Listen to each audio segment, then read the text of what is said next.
മറ്റൊരു വാർത്ത, കലൂർ സ്റ്റേഡിയത്തിലെ ഹോട്ടൽ സ്റ്റീമർ പൊട്ടിത്തെറിച്ചുണ്ടായ അപകടത്തിൽ അന്വേഷണം പുരോഗമിക്കുകയാണ്. ഹോട്ടൽ ഉടമകൾക്കെതിരെ നിലവിൽ കേസ് എടുത്തിട്ടുണ്ട്. അന്താരാഷ്ട്ര സ്റ്റേഡിയത്തിൽ അടുക്കള സംവിധാനങ്ങളോടെ ഹോട്ടലുകൾ അനുവദിക്കുന്നതിനെതിരെ നേരത്തെയും പ്രതിഷേധമുയർന്നതാണ്. സംഭവത്തിൽ ഒരാൾ മരിക്കുകയും 4 പേർക്ക് പരിക്കേൽക്കുകയും ചെയ്തിരുന്നു.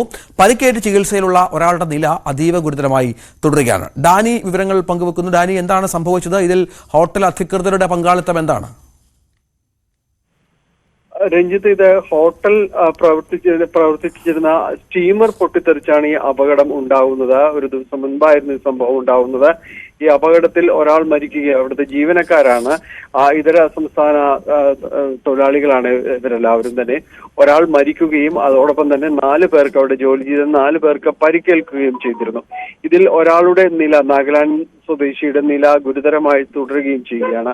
എന്നാലും ഈ സംഭവത്തിൽ വലിയ രീതിയിലുള്ള അന്വേഷണം ഇപ്പോൾ നടക്കുന്നത്. ഇതൊരു അന്താരാഷ്ട്ര സ്റ്റേഡിയമാണ്. നമുക്കറിയാം, നിരവധിയായ മത്സരങ്ങൾ അവിടെ നടന്നിട്ടുണ്ട്. ഇതിനകത്ത് എങ്ങനെയാണ് ഹോട്ടലുകൾ അടക്കം പ്രവർത്തിക്കാൻ കഴിയുക എന്ന ഒരു ചോദ്യം നേരത്തെയും ഉയർന്നിരുന്നതാണ്. സ്റ്റീമറുകളും അതോടൊപ്പം തന്നെ ഗ്യാസ് സിലിണ്ടറും അടക്കം നിരവധി സിലിണ്ടറുകളെല്ലാമായിട്ട് ഇവിടെ ഈ സംവിധാനം പ്രവർത്തിക്കുന്നത് എങ്ങനെയെന്ന ചോദ്യം ഉയരുന്നുണ്ട്. ഒപ്പം ഈ സുരക്ഷാ ഭീഷണി ഒരു വലിയ വിഷയം തന്നെയാണ്. ഇത്തരം അന്താരാഷ്ട്ര മത്സരങ്ങൾ നടക്കുന്നവരടുത്ത് ഇത്തരം കാര്യങ്ങൾ അനുവദിക്കാമോ എന്നതെല്ലാം. എന്തായാലും ഇക്കാര്യങ്ങളിലെല്ലാം ഒരു അന്വേഷണം നടത്തി മുന്നോട്ട് പോവുകയാണ്. ഫാക്ടറീസ് ആൻഡ് പോലീസ് ഡിപ്പാർട്ട്മെന്റ് ഇതിലൊരു അന്വേഷണം നടത്തുന്നുണ്ട്. സുരക്ഷാ ഓഡിറ്റിംഗ് വേണമെന്നൊരു ആവശ്യം ഇപ്പോൾ ഉയരുന്നുണ്ട്. കൊച്ചിൻ കോർപ്പറേഷൻ അടക്കം ഇപ്പോൾ പരിശോധന നടത്താൻ വേണ്ടി ആവശ്യപ്പെട്ടിട്ടുണ്ട്. അത് ഇത്തരം അവിടെ പ്രവർത്തിക്കുന്ന സ്ഥാപനങ്ങളിലെല്ലാം എത്രമാത്രം സുരക്ഷാ സംവിധാനങ്ങൾ ഉണ്ട് എന്നതടക്കമുള്ള കാര്യങ്ങൾ പരിശോധന നടത്തണം. ഒപ്പം ഈ ഹോട്ടലിലേക്ക് വരികയാണെങ്കിൽ നിലവിൽ ഇവർക്കെതിരെ കേസ് എടുത്തിട്ടുണ്ട്. പാലാരിവട്ടം പോലീസ് കേസ് എടുത്തിട്ടുണ്ട്.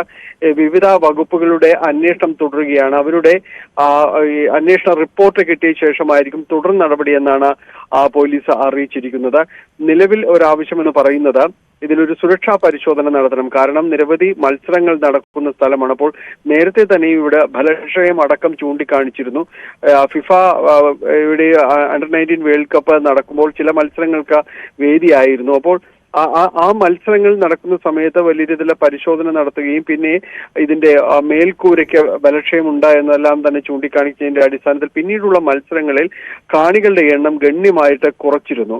നേരത്തെ 50,000-ഓളം കാണികൾ ഉൾക്കൊള്ളാൻ കഴിയുന്ന ഒരു സ്റ്റേഡിയം ആയിരുന്നെങ്കിൽ ഇപ്പോഴത് 30,000-ഓളം എന്ന രീതിയിലേക്ക് നിജപ്പെടുത്തുകയും വന്നത് ഇതിന്റെ ഒരു ബലക്ഷയം അടക്കമുള്ള കാര്യങ്ങൾ ചൂണ്ടിക്കാണിച്ചുകൊണ്ടാണ്. ഇപ്പോൾ അതിനകത്ത് ഒരു സ്റ്റീമർ അടക്കം പൊട്ടിത്തെറിച്ചിരിക്കുന്നു. അപ്പോൾ ഇതിലൊരു പരിശോധന വേണമെന്നൊരു ആവശ്യത്തിലേക്ക് വന്നിരിക്കുകയും ചെയ്തിട്ടുണ്ട്. മാത്രമല്ല, ഈ കടമുറികൾ അനുവദിച്ചത് ഒരു ഘട്ടത്തിൽ അവിടെ കടമുറികൾ ഒന്നും തന്നെ വിറ്റുപോകാത്തൊരവസ്ഥയിലായിരുന്നു. പിന്നീട് ഹോട്ടലുകൾക്ക് വേണ്ടി എന്ന രീതിയിലേക്ക് തുറന്നു കൊടുത്തപ്പോഴാണ് അതിന്റെ ഒരു പാർക്കിംഗ് സൗകര്യം എല്ലാം തന്നെ കണക്കിലെടുത്തുകൊണ്ട് നിരവധിയായ ഭക്ഷണശാലകൾ അവിടെ തുടങ്ങുകയും ചെയ്തു. അപ്പോൾ ചിലരെങ്കിലും അതിന് അവർക്ക് അനുരൂപമാവുന്ന രീതിയിൽ, അനുയോജ്യമാവുന്ന രീതിയിലേക്ക് അതിന്റെ ഒരു നിർമ്മാണം മാറ്റിയിട്ടുണ്ട് എന്ന പരാതി അടക്കമുള്ള കാര്യങ്ങൾ ഉയരുന്നുണ്ട്. അപ്പോൾ ഇതെല്ലാം ഒരു സുരക്ഷാ ഓഡിറ്റിങ്ങിന് വിധേയമാക്കണം എന്നൊരു ആവശ്യമാണ് ഉയരുന്നത്.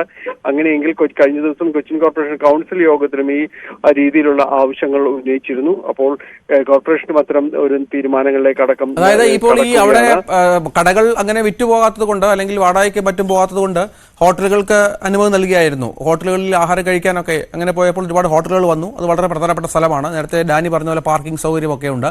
നല്ല ഹോട്ടലുകൾ വന്നാൽ ആൾ കയറുന്ന ഒരു സ്ഥലം കൂടിയാണ്. പക്ഷേ ഇങ്ങനെ അനുവദിക്കുമ്പോഴും അതിന് യാതൊരു മാനദണ്ഡവും ഇല്ലാതെ അല്ലെങ്കിൽ സുരക്ഷാ പരിശോധന ഇല്ലാതെ ഈ സുരക്ഷയൊക്കെ ഉറപ്പുവരുത്തിയിട്ടുണ്ടോ എന്നത് ഉറപ്പാക്കാതെ അനുമതി നൽകി എന്നുള്ളതല്ലേ മനസ്സിലാക്കേണ്ടത്? അശ്രദ്ധമായി അതിനെ കൈകാര്യം ചെയ്തു എന്നല്ലേ മനസ്സിലാക്കേണ്ടത്?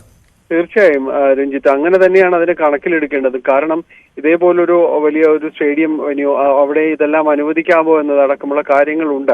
കാരണം ഇതിന് മാനദണ്ഡങ്ങളുണ്ട്. ഒരു അന്താരാഷ്ട്ര സ്റ്റേഡിയത്തിന് ആ മാനദണ്ഡങ്ങൾ ലംഘിക്കാൻ തയ്യാറാകുമ്പോൾ അതിനുവേണ്ട പരിശോധനകൾ തുടർച്ചയായി തന്നെ നടത്തിക്കൊണ്ട് പോകണം. കാരണം ഇത് മാനദണ്ഡങ്ങൾ ലംഘിച്ച് ചില നിലനിൽപ്പിന് വേണ്ടി അത്തരം കാര്യങ്ങൾ ചെയ്യേണ്ടി വരുന്നു എന്ന് പറയുമ്പോൾ അതിൽ ഒരു കൃത്യമായ പരിശോധനകൾ നടത്തിക്കൊണ്ട് അതിന് സുരക്ഷിതത്വം ഉറപ്പുവരുത്തേണ്ടതുണ്ട്. എല്ലായിടത്തും ഒരുപോലെ വീഴ്ച വരുത്തിയാൽ ഒരുപക്ഷെ ഈ രീതിയിലുള്ള കാര്യങ്ങൾ തുടർച്ചയായിട്ട് തന്നെ കാണാനായിട്ട് നമുക്ക് സാധിക്കുകയുള്ളൂ. അതുകൊണ്ട് ഇപ്പോൾ ആവശ്യമായ രീതിയിലുള്ള ഒരു പരിശോധനകളും കാര്യങ്ങളും നടത്തുക എന്ന രീതിയിലേക്ക് കടന്നിരിക്കുകയാണ്. അവിടെ സാധാരണ കടകളേക്കാൾ കൂടുതൽ പ്രവർത്തിക്കുന്നത് ഹോട്ടലുകൾ തന്നെയാണ്. നിരവധി ഹോട്ടലുകൾ അവിടെ പ്രവർത്തിക്കുന്നുണ്ട്. അവിടെ അതിന് അടുക്കള മുറി അടക്കമുള്ള ഒരു സംവിധാനങ്ങളുണ്ടോ, ഗ്യാസ് അടക്കം എത്ര കണ്ട് സ്റ്റോറേജ് ഉണ്ട് എന്നതടക്കമുള്ള കാര്യങ്ങൾ വിശദമായ രീതിയിൽ തന്നെ പരിശോധന വേണമെന്ന രീതിയിലേക്ക് ആവശ്യം ഉയർന്നിരിക്കുകയാണ്. എന്തായാലും അത്തരം കാര്യങ്ങളിൽ ആ പരിശോധനകൾ ഉണ്ടാവും. വരും ദിവസം അതിന്റെ റിപ്പോർട്ട് അടക്കം സമർപ്പിക്കുകയും, എന്നാൽ ഇപ്പോൾ കേസെടുത്തിരിക്കുന്നതിൽ തുടർ നടപടികൾ ഉണ്ടാവുന്നത് ഈ റിപ്പോർട്ടിന്റെ കൂടി ഒരടിസ്ഥാനത്തിലായിരിക്കും എന്ന് അറിയിച്ചിട്ടുണ്ട്. വരും ദിവസങ്ങളിൽ റിപ്പോർട്ട് സമർപ്പിക്കുന്നതനുസരിച്ച് ഈ ഹോട്ടൽ ഉടമകൾക്കെതിരെ നടപടിയിലേക്ക് കടന്നേക്കും എന്ന് തന്നെയാണ് അറിയാനായിട്ട് സാധിക്കുന്നത്. രഞ്ജിത്ത്. ശരി, ഡാനി പോളാണ് വിവരങ്ങൾ പങ്കുവച്ചത്.